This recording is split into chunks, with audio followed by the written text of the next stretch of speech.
Good evening, everybody. Good to see you all here. Right, so it's we're middle of the summer track season, so there's quite a bit of track news to cover first of all, and then a few other things that we need to touch upon. So this last weekend, the National Athletic League had its second round at Kingsmead, which is over at Kingston. That's the senior men and women. We finished third, which wasn't a bad performance because we had two of the strongest sides in the country there.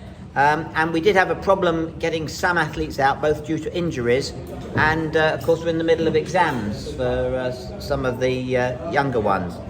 But that now leaves us, after two rounds, fourth in a league of 16. And we've got 14 points, which is the same as the clubs in second and third. So the top four go to the final. So we're in a good position if we can perform well in the remaining round to do that. So that was a reasonable place to be. Looking at individual results, Bailey Stickings, who's the men's captain, he won the 400 metres hurdles. He also ran a PB in the 200 metres. And he ran in the 4x400 metres relay, where they were just second. Sam Reardon, of course, who's got his GB vest and ran at Loughborough a couple of weeks ago, he had a great win in the 800 metres. He was narrowly beaten in the 400 metres, but he set himself a new PB, and he also ran in the 4x400 metres relay. On the ladies' team, Neve Britton Hubbard was narrowly beaten in the 3,000 metres, but she was running with no spikes, so I don't know what she'd have done if she'd had spikes, but she did manage to win the 1,500 metres, and she ran a leg on the long relay. And the other thing was good to note for that National Athletics League match was that Cherise Hilton was back running again. She ran in the 200 metres and the sprint relay. And that she's been out for quite a few years, I think now. So it's obviously come back. That's good. I mentioned Sam Reardon. I mentioned his personal best in the 400 metres, plus first in the 800 metres. John, Sam's dad, was telling me what a great learning experience the Loughborough International had been for Sam. He was narrowly beaten by Angus Harrington, another club member, but he learned the importance of positioning, because at one stage in the race he got pushed out into the fifth lane, and he reckons that if he hadn't done that, he'd have been in a much better position to have a go at the finish. So he regarded it as a good learning experience. But the other thing which I didn't know was that Sam had been made captain of the Great Britain under-20s team for that meeting. So that was a great honour for him and for the club. Sam's target now is to qualify for the Under-20 World Championships for the 800 and the 4x4 relay. He has obviously to get the qualifying times for that, and that's what he's working on. Moving on from the seniors to the youngsters, the Kent Young Athletic League had another round at Tunbridge. Happily, we won again, 535 points to Tunbridge's 503. It was a good, solid overall performance. In the under-13 boys, the A-string, we won two of the 10 events. We won the 1 kilometre walk, Trajan Chekaku Bahama, and in the 3x800 metres relay, which isn't a very usual event to run, the 3x800 metres relay, but we won that. Jake Martin, Liam Howe and Harry Collins Smith. The under-15s on the boys' side won two of their 11 events. Ryan Rennie won the 100 metres and was also a member of the 4x100 metres relay squad that won. In the 3x800 metres relay squad, the under-15 boys came second by 0.01 of a second. So that was a very tight finish. Looking at on the ladies, the under-13 girls had 4 wins. Heidi Coulson won the 70-metre hurdles. Francesca Newman won the 1 kilometre walk. So Sean Lightman's doing well with his coaching. We've got the walkers coming to the fore again. Maya Al Faisal won the high jump, and the under-13 girls won the 4x100 metres relay. The under-15 girls, we had 3 wins. Megan Barlow in the high jump, Sybil Warham-Jory in the long jump, and Erin Simpson in the javelin. So well done, the youngsters. Now, we've had quite a few club records in the last, since I've been president, actually, every week. We've actually missed a few, so I thought I should mention them. So, first of all, congratulations to Richard Holt. He set a new men's 50 400 metres hurdles record in a time of 64.6 at the Surrey County Championships in the middle of May. We missed that one. And there was a new club record for Ethan Brown in the States. He set a new under-23 men's 400 metres record at the Big 12 Championships in Texas. And then, going back even a little further, 2 records for Joe Ellis. Joe set a new senior hammer throw record of 74.18 at the end of April, and then beat it again in the middle of May with a throw of 74.52. So congratulations to Joe. So that's the track and field. Had a look at the Strava this week, thanks to David Adams, who keeps that all going. Phil Sessamon was top of the league for running the most in the week, 121 miles, obviously in serious marathon training. He was virtually double the second placed Francois Berrier, and Finton Parkinson was third with just under 63 miles. Now I gather that Finton was he ran in the 10k at High Elms, and I gather there was a bit of a debate as to whether we'd won the team prize, and there's some sort of dispute going on there, and an inquiry still pending, so I don't know what the results of that will be. Longest run of the week was Danny Brewer, who ran in the Stockholm Marathon. You know how far that is. So, park run, we had 45 runners, spread a little more widely across the country, because I guess it was half term, so people were away travelling, and there was a definite move westwards, so there were people running in the southern parts of Wales, and there was people running in the West Country. We had one first, which was Caris Firth at Orpington. She's an under 17, and she's a regular first place over there. Alessio Tutt was second in the men's race. He's another under 17, so youngsters doing really well. And we had one other second, which was Kate Murray at Bromley. We had 4 fourth places. David Adams at Bromley, Clayton Aves, Clayton not here tonight, no, at Crystal Palace. He is, okay. And Paul, is Paul with you? So Paul Sharp you were just behind him, weren't you, Paul?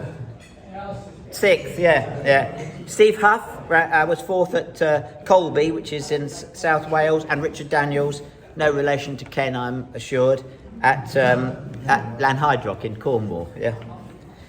Finally, on Park Run, another over 80 age category record for Mr. Isaacs at Royal Bethlehem Hospital. Sub 30 minutes at 80. It's just not fair. Okay. The other event that's taken place a little more solemnly in this last week was Rob Brown's funeral, and there were over 40 club members there.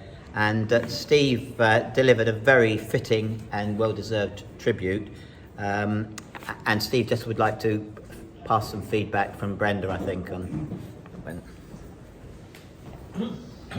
Thank you, Mr. President. Well, it was a great day. Yes, funerals can be great days, but the club was, as David said, extremely well supported. There must have been 80 people actually attended his funeral, and the minister who gave the service, he rang Brenda the next day to make sure everything was all right, and he said he can't remember having administered a service where there had been so many people attending. In similar vein, this morning, the Zero to Heroes, Rob's other sort of London home, we organised a session called It's Fitness, Stamina and Training, which is the group that Rob used to lead, and we had 82 turn up for that, so the guy was phenomenally popular, quite rightly. Brenda's asked to give thanks to everyone for their kind cards, everyone who came to the funeral, and I'm keeping in touch with her, and so we just have to make the best and move on with things. If anyone does want to donate, Brenda's wishes were that anyone from Blackheath and Bromley, she would, well, prefers not to quite work, but she'd be very happy if you give to the club. If anyone does want to donate to the club, then I think David said just the money can go into the account you normally pay your subs, and just give a reference Rob. But alternatively, St Barnabas Hospice in Worthing looked after Rob, and if you would prefer to donate to that, then they're quite easy to find on the web. Okay. Yeah. Okay. Thanks again. Thank you. So if anyone, we'll put a Facebook post with the details of the bank account and that, just for reference. Thank you for all of you who did turn up. It was good to see some familiar old faces as well. Old members who came back. Justine Eastbury was there. Carolina Baldock Jones had come across from her neck of the woods, and it just goes to show how people remembered and respected Rob. Anyway, moving on, looking ahead, future events. Last week, Paul took the club's place at the London Marathon. Are you in training, Paul? Yes. Yeah. Good. Now, I know there are other club members who are going to be running the marathon. Steve Evenden, I think, is running it for Whiz Kids. So if you want to sponsor Steve, then I'm sure you'll find him easy enough on the Just Giving page. If any other members are running, sponsored for a charity and want to let us know, we'll be happy to give them a bit of publicity. Past President Nick Corrie has announced that he's going to be running the Beachy Head Marathon in aid of the club. Actually, I think it's more in aid of what he described as overcoming his personal best at weight gain that he's managed to achieve. But he's put together quite an amusing video in which he suggests one or two ways of fundraising for the club, and he's posted it on video. I say it's quite amusing. I think he's done it quite seriously. And then I think either Barnaby or Coleman or Luna have got a hold of it and have edited it with some overwrites. And, well, you have to watch it to appreciate it. Anyway, one of Nick's suggestions for fundraising is he has very kindly offered to pass on his donation from Rishi Sunak for his £400 to the club with a gift aid form, making it worth £500. And if we have another 500 members do that, we'll be having a very luxurious clubhouse, but worth thinking about. Right, Terry, bonus ball winner for last week. Unfortunately, he isn't here, but it was Paul Byfield. Paul Byfield, right. We have still, 9 places left. Okay, 9 places left. Okay, and whilst we're on, thanks to Pete Rogers, who won last week, but has very kindly donated it back to the club. Thank you. Okay. Finally, Norman Park, the building is progressing. I don't know how many of you had the opportunity to have a look at it. Their most recent photographs were some aerial shots that are on the Norman Park Track Management website, but they'll give you quite an impressive view of what's happening there. But it's reached the point where we're starting to talk to people about who may be interested in renting or using part of the facilities, because there are physio rooms, there are a number of multi-purpose rooms that are suitable for various forms of keep fit. So what we would say, if you know any instructors in anything like Pilates, Alexander Technique, Bums and Tums, Zumba, whatever, who might be interested in finding a new facility with cafeteria and everything, ask them to contact myself or Chris Hilditch. And the other thing that we would appreciate is we're coming to the stage where we're working on the detailed fit out and design of the interior.